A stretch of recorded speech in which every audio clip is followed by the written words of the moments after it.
সালামু আলাইকুম শিক্ষার্থী বন্ধুরা, আমরা আমাদের আজকের ক্লাসে এসএসসি সাধারণ গণিত পরিমিতি পার্টের 16.3-এর 1 নম্বর ম্যাথটা সলভ করব। তো 1 নম্বর ম্যাথটা সলভ করার আগে আমাদের কিন্তু একটু বেসিক নিয়ে দুষ্টুমি করতে হবে।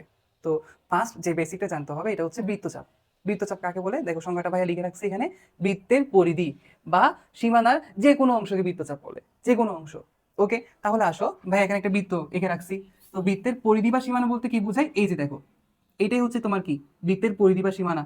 এখান থেকে তুমি যে কোনো একটা অংশ নাও। ধরো ভাইয়া এই অংশটা নিলাম, এই যে এই অংশটা নিলাম। ওকে, তাহলে এটা একটা বৃত্তচাপ হবে। এই অংশটা যদি নাও, এটা একটা বৃত্তচাপ হবে। পরিধি বা সীমানার এই অংশটা যদি নাও, তাহলে এটা একটা বৃত্তচাপ হবে। ওকে, তাহলে বৃত্তের পরিধি বা সীমানার যে কোনো অংশকে বৃত্তচাপ বলে। তাহলে এখানে ভাইয়া হচ্ছে 3টা বৃত্তচাপ আঁকছি। ওকে স্যার, আচ্ছা আশা করি বুঝতে পারছো। তো বৃত্তচাপকে, স্যার বৃত্তচাপকে হচ্ছে আমরা এস দিয়ে প্রকাশ করি। ওকে, এখন বৃত্তচাপের দৈর্ঘ্য নির্ণয়ের সূত্র হচ্ছে আমাদের s = πr θ / 180।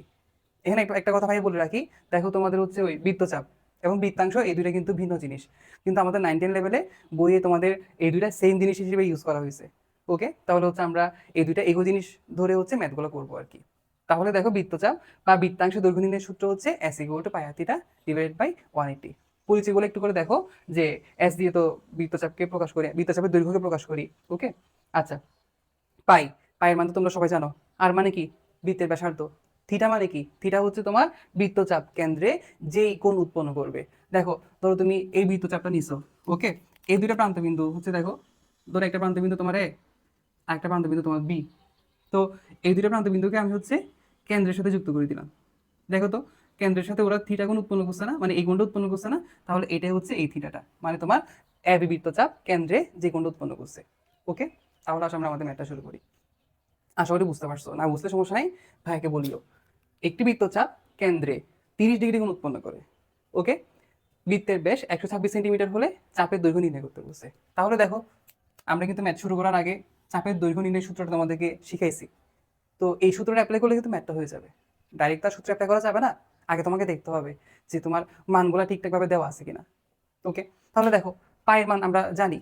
ওকে, আর আর মানে কি, ব্যাসার্ধ।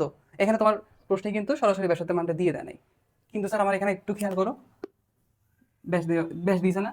তো তোমরা জানো যে ব্যাসকে, ব্যাসের মানটাকে 2 দিয়ে ভাগ করলে ব্যাসার্ধের মানটা পাওয়া যায়। ওকে, তাহলে আমরা ব্যাসার্ধের মানটা পেয়ে গেছি, ব্যাসকে 2 দিয়ে ভাগ করে। থিটা চাপ কেন্দ্রে যে কোণ উৎপন্ন করে। দেখো তোমার এখানে কিন্তু বলে দিছে একটি বৃত্তচাপ কেন্দ্রে 30 ডিগ্রি কোণ উৎপন্ন করে। তাহলে স্যার বলতো আমাকে, আমরা থিটা মানটা পাইছি কিনা। এটা হচ্ছে আমাদের থিটার মান, যে 30 ডিগ্রি কোণ উৎপন্ন করে বলছে না আমাদের, এটা হচ্ছে তোমার থিটার মান। তাহলে আমরা যেহেতু মোটামুটি সবগুলো মান পেয়ে গেছি, এখন আমরা জাস্ট ম্যাথটা করে আনসারটা বের করবো। চলো আমরা ম্যাথটা শুরু করি। দেখো ভাই, এখানে লিখে রাখছি যে মনে করি ও কেন্দ্র বিশিষ্ট, দেখো এই যে ও কেন্দ্র বিশিষ্ট এবিসি, এবিসি বৃত্তের ব্যাস। দেখো আমাদের এই যে এসি, এসি হচ্ছে তোমার এই বৃত্তটার ব্যাস, বৃত্তের ব্যাস এসি। আর আমরা ব্যাসকে কি দিয়ে প্রকাশ করি বলতো, টুয়াইস আর দ্বারা প্রকাশ করি। বৃত্তের ব্যাস কাকে বলে, বৃত্তের উপরস্থ দুইটা বিন্দু এর সংযোজক সরলরেখা যদি কেন্দ্র দিয়ে যায়, তখন ওই সংযোজক সরলরেখাকে আমরা কি বলবো স্যার, ব্যাস বলবো। বৃত্তের উপরস্থ দুইটা বিন্দু এর সংযোজক সরলরেখা যদি কেন্দ্র দিয়ে যায়, তখন আমরা ওই সংযোজক সরলরেখাকে ব্যাস বলবো। ওকে, তাহলে আসো, এবিসি বৃত্তের ব্যাস এসি, এসি আর ব্যাসকে আমরা টুয়াইস আর ধরে নিছি। ওকে, বৃত্তচাপ, বৃত্তচাপ দেখো এখানে বৃত্তচাপ কোনটা, এই যে দেখো তো, বৃত্তের পরিধি বা সীমানার যে কোনো একটা অংশ, এই যে কোনো একটা অংশ আমরা এটা ধরে নিছি, এবি। এবি হচ্ছে তোমার এখানে বৃত্তচাপ। তাহলে আসো, বৃত্তচাপ এবি ইকুয়াল টু এস, মানে বৃত্তচাপটাকে আমরা এস ধরে নিছি। এবি, বৃত্তচাপ এবি এর প্রান্ত বিন্দুদ্বয়, দেখো আমার এটা যদি প্রান্ত বিন্দু হয়, সরি এটা যদি বৃত্তচাপ হয়, এই দুটো প্রান্ত বিন্দু, এই দুটো প্রান্ত বিন্দু কেন্দ্রে থিটা কোণ উৎপন্ন করছে না, মানে আমি এটা কেন্দ্রের সাথে যুক্ত করে দিছি আর কি প্রান্ত বিন্দুগুলাকে, ফলে থিটা কোণ উৎপন্ন করছে না। তাহলে আসলে এটা লিখে ফেলি, প্রান্ত বিন্দুদ্বয় কেন্দ্রে কোণ। তো এই কোণটার নাম কি, এই কোণটার নাম হচ্ছে এ ও বি।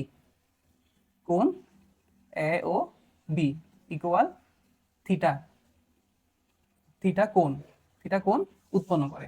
ওকে, আচ্ছা স্যার, তাহলে এখন আসলে আমরা বৃত্তের ব্যাসার্ধটা একটু বের করে ফেলি। যে দেওয়া আছে বৃত্তের ব্যাস টুয়াইস আর ইকুয়াল টু কত দিছে, 126, 126 সেন্টিমিটার। স্যার ঠিক আছে, তোমরা অবশ্যই কিন্তু প্রত্যেকটা জিনিস নোট করবা, প্রত্যেকটা পার্ট কিন্তু নোট করবা। সুতরাং ব্যাসার্ধ সুতরাং ব্যাসার্ধ আর ইকুয়াল টু, তাহলে এই টুটা ওদিকে পাঠাই দাও, ভাগ হয়ে যাবে না যেহেতু আর এর সাথে গুণ হিসেবে আছে 2, তো ভাগ করলে কত হয় 63 সেন্টিমিটার। ওকে স্যার, তাহলে আমরা ব্যাসার্ধটা পেয়ে গেছি, থিটার মানটা আমাদের দিয়ে দিছে। আচ্ছা, তো এখন জাস্ট আমরা সূত্রটা অ্যাপ্লাই করে ম্যাথটা করবো যে, তাহলে আসো স্যার। আজা, এই আজা মানে কি রে, আমরা জানি, ঠিক আছে। আজা বৃত্তচাপের দৈর্ঘ্য, বৃত্তচাপের দৈর্ঘ্য এস ইকুয়াল আমরা কি জানি বলো তো সবাই, পাই আর থিটা ডিভাইডেড বাই 180। স্যার একটা মানগুলো বসে দাও না সবাই, মানগুলো বসালে কিন্তু আনসার চলে আসবে। 3.1416 ইন্টু আর এর মান কত আসছে 63, মানে ব্যাসার্ধের মান। থিটা, থিটা কোনটা কত 30 ডিগ্রি না, তোমরা এখানে কোন A O B equal to theta equal to 30 degree, 30 degree কোণ উৎপন্ন করে লিখিও। কোণ A O B equal to theta equal 30 degree কোণ উৎপন্ন করে লিখে রাখিও। ওকে, না বুঝতে ভাইকে বলিও, সমস্যা নেই, কমেন্টে বা ইনবক্সে বলতে পারো। স্যার ঠিক আছে, তো এটা পুরোটা ক্যালকুলেশন করলে, এটা পুরোটা ক্যালকুলেশন করলে তোমাদের মানটা আসবে হচ্ছে 32.987 সেন্টিমিটার। স্যার দেখছো ম্যাথটা কতটা ইজি, তোমার এটা হচ্ছে আনসার। ওকে, তাহলে এই ম্যাথটাতে শুধুমাত্র আমাদের জানার বিষয় ছিল হচ্ছে বৃত্তচাপ। বৃত্তচাপ কি, বৃত্তের পরিধি, পরিধি বা সীমানার যে কোনো অংশকে, এই যে কোনো অংশকে আমরা হচ্ছে বৃত্তচাপ বলতে পারি। ওকে, আর বৃত্তচাপ বা বৃত্তাংশের দৈর্ঘ্য নির্ণয়ের সূত্র হচ্ছে এই যে এস ইকুয়াল টু পাই আর থিটা ডিভাইডেড বাই 180। আর আরেকটা কথা ভাই বলে রাখছি যে বৃত্তচাপ এবং বৃত্তাংশ এর দৈর্ঘ্য কিন্তু সেম না, বৃত্তচাপের দৈর্ঘ্য এক কথা, বৃত্তাংশের দৈর্ঘ্য আরেক কথা। 9-10 লেভেল আমরা দুইটা একই জিনিস ধরে হচ্ছে ম্যাথগুলো করবো। ওকে, আচ্ছা, তো আশা করি ক্লাসটা বুঝতে পারছো। তো বুঝতে না পারলে অবশ্যই কমেন্টে বা তোমরা হচ্ছে ভাইকে ইনবক্সে বলতে পারো, আর সম্পূর্ণ ম্যাথটা কিন্তু অবশ্যই অবশ্যই নোট করবা। ওকে, তো আজকে ক্লাসটা করার জন্য সবাইকে অনেক অনেক ধন্যবাদ। এই পর্যন্ত আমাদের আজকের ক্লাস। আসসালামু আলাইকুম।